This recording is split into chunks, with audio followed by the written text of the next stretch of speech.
Capítulo 5. Reencontro.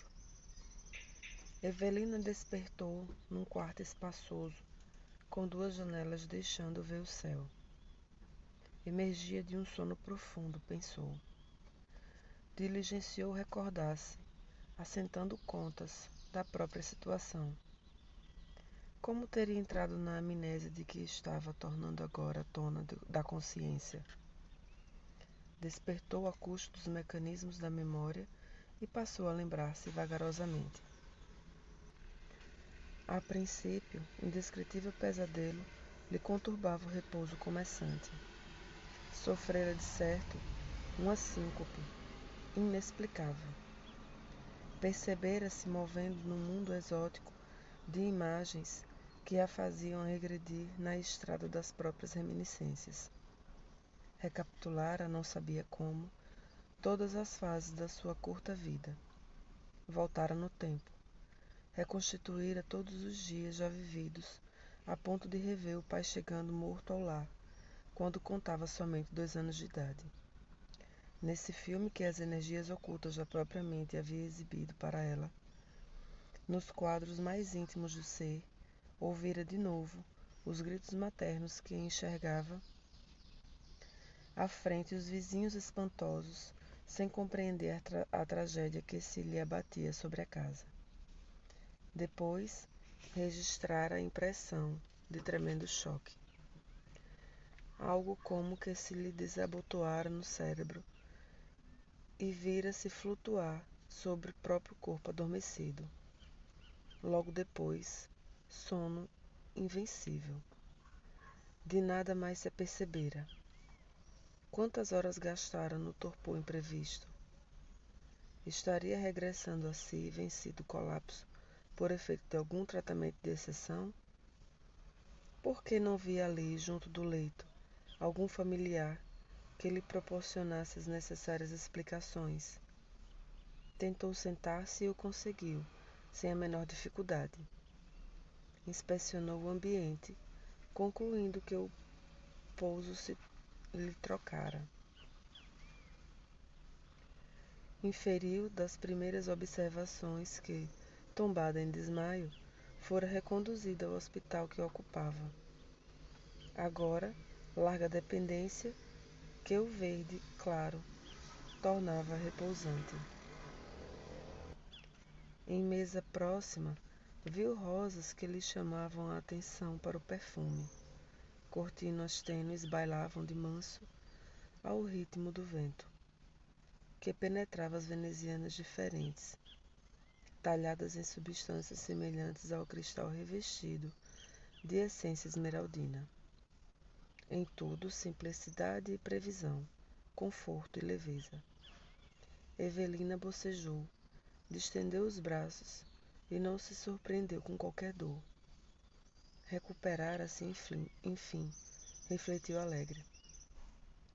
Conhecia a presença da saúde e a testemunhava em si mesma. Nenhum sofrimento, nenhum estorvo.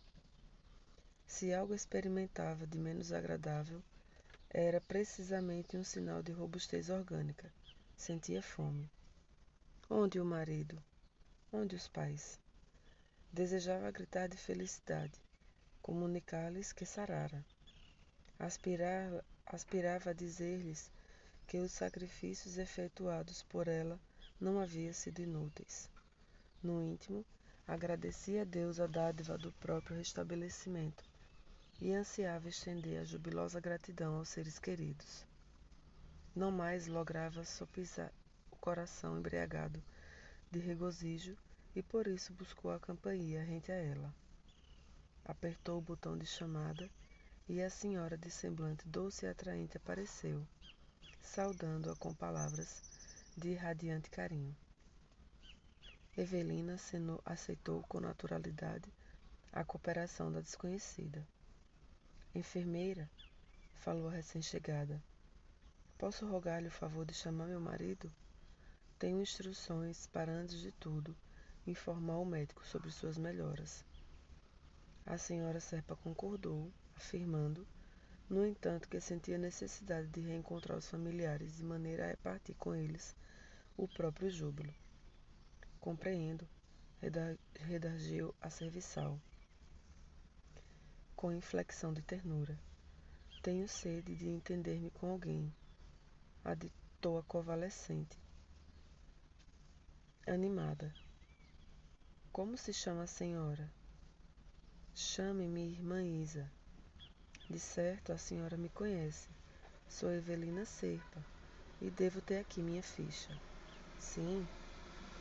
Irmã Isa, que me sucedeu? Estou bem, mas num estado estranho que não sei definir. A senhora passou por longa cirurgia. Precisa descansar, refazer-se. Para Evelina, em verdade, não havia de surpreendente naquelas palavras articuladas em tom significativo. Sabia-se operada. Passara pela dolorosa ablação de um tumor. Estivera em casa. Melhorara tanto que obtivera um passeio com o marido pelas estradas do Morumbi. Apesar de tudo, reconhecia-se novamente hospitalizada, sem poder ajuizar os motivos. Enquanto alinhava indagações mudas, não viu que a atendente pressionava um botão cinza em determinado recanto, comunicando-se com o médico de plantão. Em 2 minutos, um homem de branco entrou, calmo. Cumprimentou a doente, examinou-a, sorriu satisfeito. Doutor, começou dizendo ansiosa por justificar-se, e pediu informes. Desejava saber como e quando conseguiria rever o esposo e os pais. Não seria justo dar aos seus a notícia do êxito com que o hospital a brindava? O facultativo ouviu-a, paciente, e rogou-lhe conformidade. Retornaria aos parentes, mas precisava reajustar-se. Gesticulando carinhosamente, qual se sossegasse uma filha, clareou. A senhora está muito, muito melhor. Entretanto, ainda sob rigorosa assistência de ordem mental. Em se ligando a quaisquer agentes suscetíveis de induzi-la a recordações muito ativas da moléstia que a sofreu, é provável que todos os sintomas reapareçam. Pense nisso. Não lhe convém, por agora, recolocar-se entre os seus. E com um olhar ainda mais compreensivo ajuntou. Coopere. Evelina ouviu a observação, de olhos lacrimosos, mas resignou-se. Afinal, concluiu intimamente, devia ser reconhecida aos que lhe haviam granjeado a bênção da nova situação.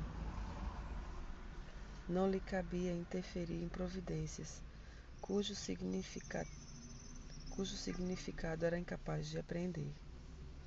Adivinhando que o médico se dispunha a sair, solicitou com humildade se lhe seria permitido ler, e se essa concessão lhe fosse feita, rogaria que a casa lhe emprestasse algum volume em que pudesse colher ensinamentos do Cristo. Sensibilizado, o médico lembrou o Novo Testamento, e a breves instantes a atendente trouxe o livro mencionado. Reconstituída a solidão, Evelina começou a ler o Sermão da Montanha. Todavia, a advertência clínica se lhe intrometia na imaginação, insistentemente. Se estava restaurada, qual se via, por que simples lembranças lhe imporiam retorno aos padecimentos de que se acusava? Liberta. Por quê? Percebia-se na posse da inenarrável euforia. Deliciosa sensação de leveza lhe mantinha à disposição para a alegria, como nunca sentira em toda a existência. Tais recursos de equilíbrio orgânico seriam assim tão fáceis de perder? Retirou a atenção do livro e engolfou-se em novas cogitações. E se reconstituísse em espírito a presença de Caio dos pais com veemência? E se concentrasse os próprios pensamentos nas dores que havia deixado à retaguarda? Infelizmente para ela, confiou-se a semelhantes exercícios e, decorridos alguns minutos, a crise revelou-se, agigantando-se-lhe no corpo em momentos rápidos. Relegava-se-lhe às extremidades, enquanto que mantinha a ideia de que um braseiro a requeimava por dentro, com a dispneia afrontando-lhe o peito. Desencadeados os sintomas, quis reagir, contrapor conceitos de saúde aos de doença. Entretanto, era tarde. O sofrimento ganhou-lhe as forças e passou a contorcer-se, no suplício de que se admitia definitivamente distanciada. Atônita, premiu a campainha e a prestimosa atendente se desdobrou na tarefa assistencial. O médico reapareceu e administrou sedativos. Ambos, nem ele nem a enfermeira, lhe endereçaram o mínimo reproche, mas a doente lhes leu no olhar a convicção de que tudo haviam compreendido. Em silêncio, davam-lhe a saber que não lhe ignoravam a teimosia e que, com toda a certeza, não se acomodando aos avisos recebidos, quisera experimentar por si mesma o que vinha a ser um tipo de mentalização inconveniente. Conquanto à bondade que dava mostras, o médico agiu com energia. Forneceu instruções severas à companheira de serviço, depois da injeção calmante que ele próprio aplicou à senhora Serpa em determinada região da cabeça, e recomendou medidas especiais para que ela dormisse. Aconselhava obrigá-la a repousar mais tempo, controlada por anestésicos. A doente não podia e nem devia entregar-se a ideias fixas, sob pena de voltar a sofrer sem necessidade. Evelina registrou as observações dele, em franca modorra. Depois, abismou-se em pesado sono, do qual despertou muitas horas após, consciente de que lhe competia cuidar-se, evitando novo pânico. Mostrou o desejo de alimentar-se e foi imediatamente atendida com caldo quente e reconfortante, que lhe calhou gostosamente ao paladar a afeição de néctar. Refez-se vigilante. Reconhecia-se sob uma espécie de assistência cuja eficácia e poder não lhe cabia agora subestimar. Finda uma semana de descanso absoluto, com entretenimentos de leitura escolhida pelas autoridades que a cercavam, passou a caminhar no recinto do quarto. Ao retornar à verticalidade, assinalava em si mesma inequívocas diferenças. Os pés se lhe patenteavam leves, qual se o corpo houvesse diminuído de peso intensivamente, e, sobretudo, no cérebro, as ideias lhe nasciam em torrente, revigorosas e belas, quase a se lhe materializarem diante dos olhos. Numa tarde em que se via mais amplamente estimulada a reaver os movimentos normais, abeirou-se da janela que dava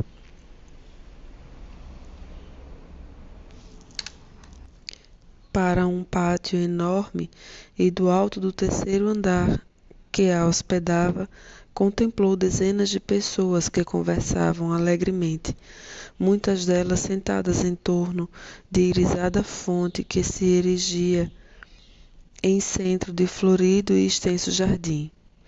Aquela sociedade serena atraiu-a. Tinha sede de convivência, atreita que se achava a austeras disciplinas. À vista disso, consultou a enfermeira se lhe era concedido descer, travar conhecimento com alguém.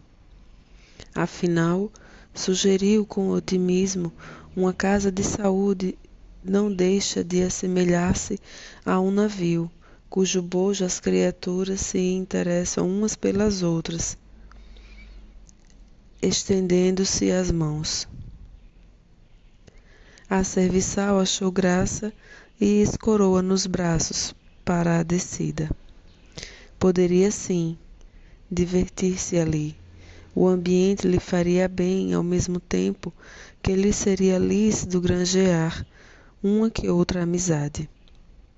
Deixada a sós, fitou atenciosamente os rostos que a rodeavam.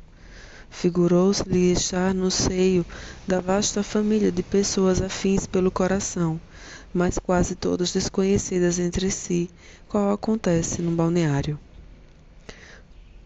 Todos os circunstantes acusavam-se na posição de convalescentes, adivinhando-se-lhes, sem dificuldade, os vestígios das enfermidades de que haviam conseguido evadir-se. Evelina interrogava-se quanto ao melhor processo de estabelecer contato com alguém, quando viu um homem, não longe, que a fitava, evidentemente assombrado. Oh, não seria aquele cavalheiro exatamente Ernesto Fantini, o improvisado amigo das termas?